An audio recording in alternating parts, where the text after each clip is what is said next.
Okay, we're recording. Shana and Anne are in Times Square in New York City. Fantastic. So they're getting ready for the ball and whatever? Yeah, so that's going to happen right behind us over here. I don't know if you can really see the staging for that. It's behind us right now as we speak. Yep. So you brought your... Happy New Year's Eve, everyone. Happy New Year's Eve. Happy New Year. Okay, tell us what you're wearing. So I am wearing a cowl. The designer is Vera Valimaki. I don't remember the pattern, but it's sort of like funky modern cables. And it is in Valley Yarns Camden, which is an alpaca merino mix, which is super warm and squish. I just want to draw your attention as well to how well she matched it to the cheeks, to her naturally rosy cheeks. Yes. Perfect. I do what I can. Very fashion forward. What can I say? Yeah. Yeah. So mine's an alpaca crocheted triangle that I've doubled and then worn around. I don't remember the name of the pattern. It's a few years now, but if you go on my Ravelry, you'll be able to find it there. Cool. If you're curious. And you brought your day 30 yarn. My day 30 yarn. Yay. Am I going first then? Yeah. And you guys have, you met up and you've had lunch. Yes. We're gonna go knit. We're gonna go knit in public somewhere now because it's actually not that cold today. So we have 2 balls of yarn today because there should be one big one, one smaller one, because the big one wasn't enough. So we gave a little bonus 15. So this is the 100% Hebridean wool from the Silly Sheep Company. Right. So tomorrow we get to see the pattern. Yay! As we wrap up our Shetland Hawk knitting. And in person, it looks like chocolate brown, not like black. Kind of like. Okay. Oh, now, yeah, the lower one you can tell. Yeah, right on. Lunch was good? Yeah. So Shana and I both went to Smith College. So we found a restaurant called The Smith, which wasn't far from my hotel. So we went and had delicious food there. How could you go anywhere else, really? It was made for us. Okay, so let's see yours. I can't see. Hold on. Let me see if I can make you bigger. Oh, it's just a ball of yarn. How am I supposed to know? Hard to guess. Wait, aren't we on to like presents? Yeah, it's present. Yeah. So I have no idea. Okay. They're stickers. Oh, cute. Oh, that's a clever idea. Oh, I love this. I love the sheep. Oh, and they have the potato soup. The potato casserole. You'll never live it down, Jana. The internet knows. This is forever. That's awesome. I think that's a brilliant idea that they gave you the stickers. I love the presents. Yeah. Nice. Nice. Yeah. Okay. So we'll look forward to tomorrow is New Year's Eve and we'll get to see the pattern and we'll be wrapping it up. Yeah. We will not be waiting for the ball to drop at Times Square. Just so all of the viewers out there know, we're leaving here now. We're getting out of New York. I have done Times Square, New York. I was like 10 blocks that way, stuck in a corral. I've never done it. And then was just stuck there. It was raining alcohol. There were loud drunk people everywhere. It's not what it looks like on TV. I'm going to Brooklyn. Sure. Good. She's smart. I'm going to Brooklyn. I'm going back to Connecticut. Yeah. So forget it. I'm staying home. Yeah.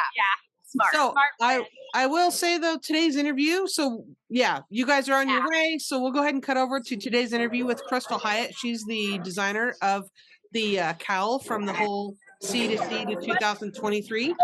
Right. And brilliant. So we have an interview with her that talks about the cowl and her shop, and she has a discount code for viewers. So yay! Yeah. Exciting. It's not about needing yarn, guys. It's about wanting yarn. Support the economy. Yeah. All right. Have a fun afternoon. Thanks. Bye, guys. Well, hey, Crystal, I'm glad you were able to join us today. We are here with Crystal of Millie's Knit Designs, who is a designer of the pattern that's included with the C to C to 2023 box that I'm opening from Indie Untangled. So welcome, Crystal. Thank you. Thanks for having me. Welcome, Yes. welcome.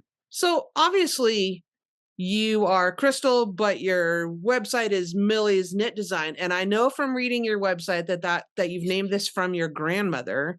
Tell us about that and how you started designing. Yeah. So my grandma was Grandma Millie. She was one of my best friends. I miss her dearly and think of her often, especially when I'm knitting. But she was she was a knitter and more so a crocheter. Mhm. But I just remember growing up knitting, sitting at her kitchen table. She'd have a big thing of Tab. Remember Tab soda back in the day? Yes, in the 80s. And yeah, we'd either be playing like cards or working on a puzzle or something, or and she'd always have crochet or knitting in her hands with her too at all the times.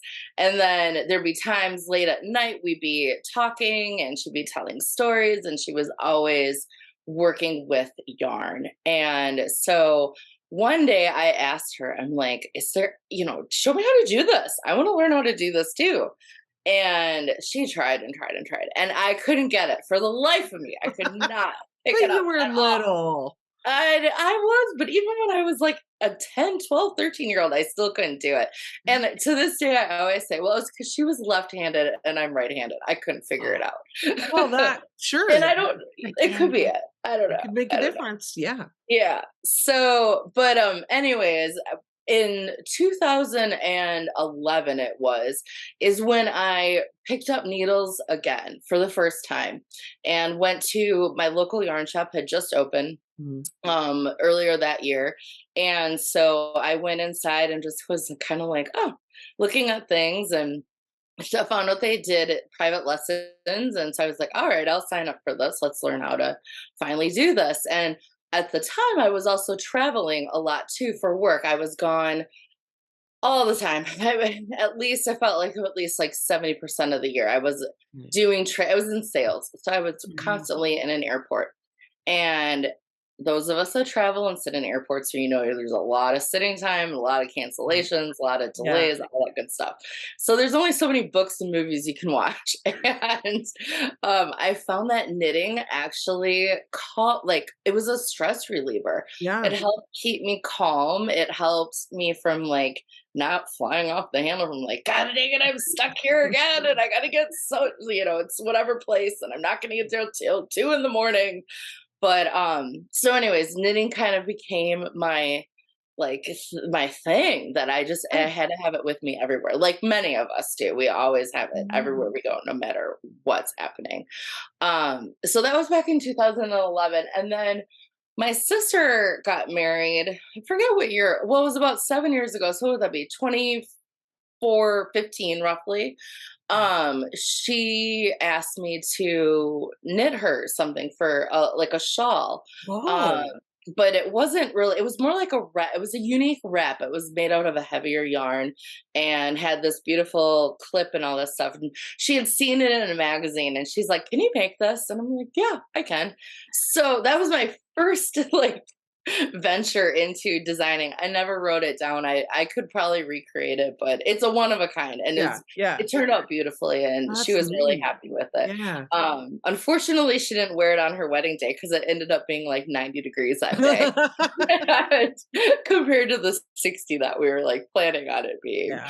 But it's a wonderful keepsake. And then I think it was right around 2016, 2017, I really started to venture more into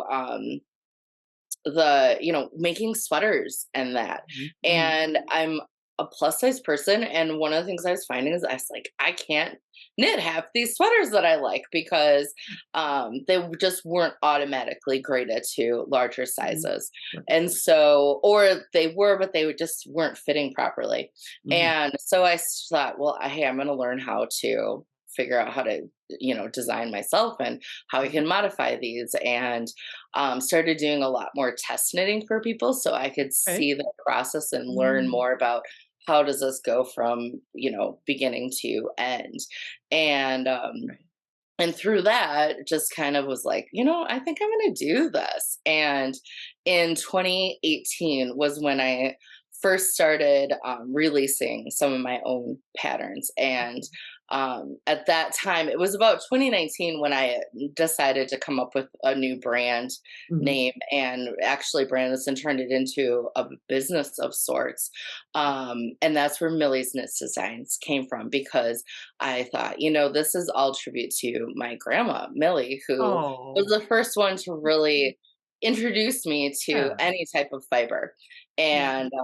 And so that's where it just kind of fit in, and I thought it was a nice story. I get called Millie a lot, because so many people have portrayed their Sure. name, Right. their brand name as their That's own name, all right, though. and that's okay. I don't mind it. I love that name anyway. So That's really cool. yeah, Yeah, yeah. So that's how that all kind of evolved over the years. neat. That's great. So as you're designing and you finish one design, you're ready to move on to another, how do you decide what you're going to design next? Well, I actually try to plan in advance what Oh, I'm going to do. So, um, wow. yeah, I'm not a good planner. So I'm I, like, I, wow. I know. High five, Crystal. You and me, yeah. planners. I love planning. No, but I don't always stick to the plan. So that's like the other part of it Okay. is like, well, it kind of went out the window. But um so actually just in November I started planning for the year ahead, and laid out what I feel is going to be the plan, and it's already been blown up a couple times because I already blew up what I want to do in January and It's moved okay. February around. But I try to think through what I'd like to release throughout the year, Mhm. and that's my focus. But honestly, I can also get bored too. Like there's times where I'm knitting something, and like just recently I was working on a couple of sweaters that were not for me, not for my own designs. They were commissions for another company, Okay. and I just had to work on. They were deadline. I think Sorry, I'm kind of rambling here, but it's the deadline knitting that just kills me. Yes. And I love it, but when I have it, it's just takes so much out of me, and Yeah. then I want to just knit for fun, and so.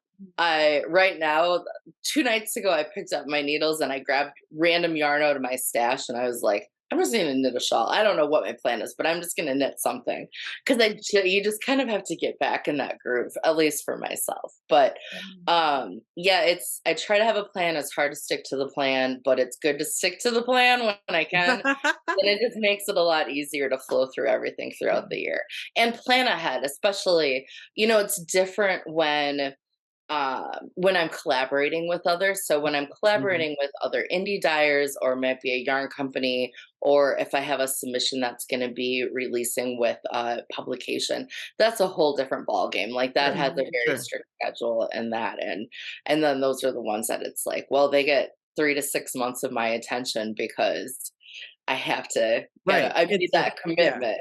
Where my own So stuff I can kind of you whatever can I wing feel it. like. Yeah. Yeah. So what's your favorite part of the process then?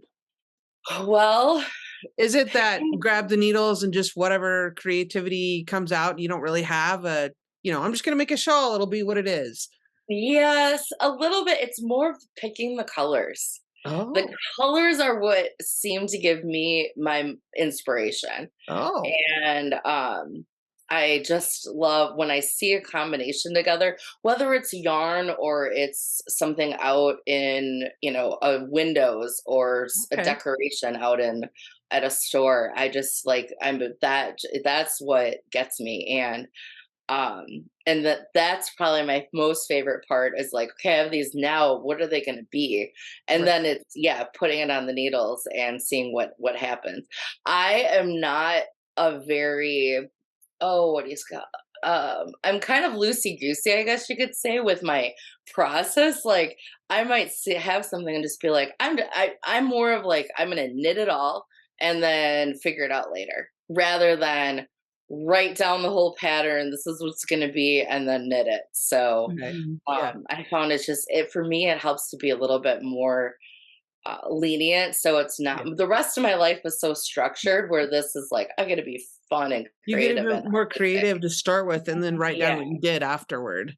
Right, Yeah. right. Or as I'm going along, I'll make little notes in that, Sure. but Yeah. which, yeah. I'm actually curious about how you design for an advent box. So were you sent all the yarn in advance and allowed to design with the yarn, or did you have to come up with a project that would work no matter what yarn you got Good and point. then go from there? Yeah, That's a good question. Yeah. fortunately, yeah, that is a great question. Fortunately, for in this particular instance, all of the yarn was sent to me. So everybody who dyed the yarn, they were very gracious in sending me packages. My mailbox was overflowing You got little with minis like every with little day. minis. Yeah, yeah.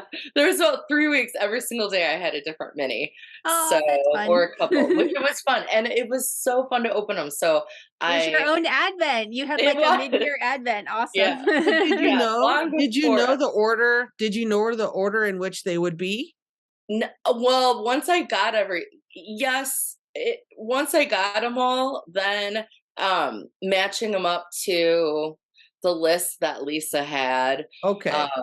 And then I had them all laid out on my floor, and I took a video and I sent them to her, and I'm like, this is right? 'Cause I didn't want to do them out of order or anything like that. Because you will find that they will all flow from your day 1 to your day 24. Oh. Interesting. But yeah, so I was provided all the yarn ahead of time, and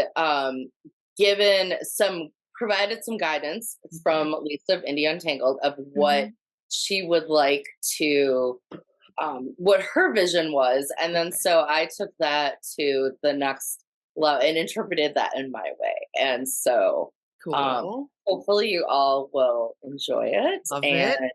it'll be a fun project to work on. Is there hashtags that you would like people to use on social media as they're working through your pattern, so that you can follow along and see what people are doing? Yeah, the best thing to use would be hashtag Millie's Knits. Okay. Well, Millie, one of the most important questions that we You were called her asking. Millie. She did it. Oh, I totally did it. That's Crystal. okay. That's all That's right. Crystal of Millie Knits. Crystal, one of the most important questions we were asking of everyone we're interviewing. So important. So important. Keeping in mind that knitters are expert multitaskers, and we tend to listen to audiobooks or watch something on streaming as we're working on our projects. We were curious if you had any recommendations for audiobooks or streaming shows that would suit a knitter. Do I have a limit on how many I can list? Awesome. Well, no, but if it's lengthy, you could always send me the list and I'll copy and paste it into the video's description. No, it's not too long, but so something to watch that I totally binge watched in a weekend was From Scratch on Netflix. And it's based on a true story that was also a book. And like usual, the book's better than the show is, but it was really good. Although you're gonna have to have a box Kleenex while you're watching it. Oh, good to know. So, and then some books that I was recently reading or listening to, really, because I haven't figured out the flipping the page while knitting. But the Storyteller from Dave Grohl, if there's any good old Foo Fighters, Nirvana fans, he narrated it. It was fabulous. I couldn't get enough of it. So that's the narrator, but is that the Storyteller? Is that by Jodi Picoult? No, that's a different one. This is his like memoir. Oh, his own autobiography book. The head of the Foo Fighters and the drummer for Nirvana. Yeah. Okay. Yeah. Okay. Yeah. Yeah. Cool. Same story, same title. You're same right. Title. That's why I was confused. Okay. Yeah. All right. All right. And then All Good People Here, if you like a good murder mystery, Ashley Flowers. She also has a podcast as well too. True crime podcast. There's a lot of crime knitters. I'm just saying. Yeah, we've had a lot of true crime recommendations. Yes, a lot of I know. And then if you are interested in more of like I would consider a beach read, very easy, sweet little rom-com thing. Every Summer After is really a good book. A little, oh, what do you say? A little flirtatious or risque in a few little spots. So So it's I would say it's no the 5-year-olds around to listen, or 10-year-olds probably. okay, so it's a steamy beach read. Yeah. All Yeah. right. So that was another good one too by Carly Fortune. But Okay. I don't know. Those are some of my fun ones that I've just Okay. recently finished. But yeah. Thanks. All right. Thanks for those. That's awesome. So what do you have coming up do you have things coming up for Millie's Knit Design in the coming year that you're at liberty to tell us about? Yes. So I have a couple of different, I'm working on a couple of different ebooks, Oh, one for the summer and another one in October, all focusing on socks. So there'll be a summer sock book, and then in October, 1st October, that one's going to be the one in, I'm sorry, the one in the summer will also include some books to read along, because summertime, we're sitting outside, fun little books to read and that sort okay. of thing. Okay. And then so they'll all kind of be tied to, this will all be theme based. And then in October it'll be a ebook with some books, with socks. But then it'll also include mocktails and cocktails. So there'll be different recipes in there too for everybody to like have a nice little cocktail while you're working on your socks during the fall or winter time. So That's neat. oh yeah, I have that, and then I'm really focusing on sweaters, and I have a sleeve of one of them here that is a nice little colorwork sweater. So it's a V-neck cardigan, and it's a sweater that's from the bottom up. Yeah. And it'll be steeped as well too. So Awesome. so that's in the wings. Nice. Who knows what else, but those are for sure all happening. All right. Awesome. Along with a That's couple great. other things. So yeah. Well, like I mentioned, we'll put links down below for like all your social media, your website, and all of that. And thank you so much for hanging out with us. Well, thanks for having me. I really appreciate it. It's a lot of fun. All Thanks, right. Crystal. Great. Thank you. Thank you. Bye-bye.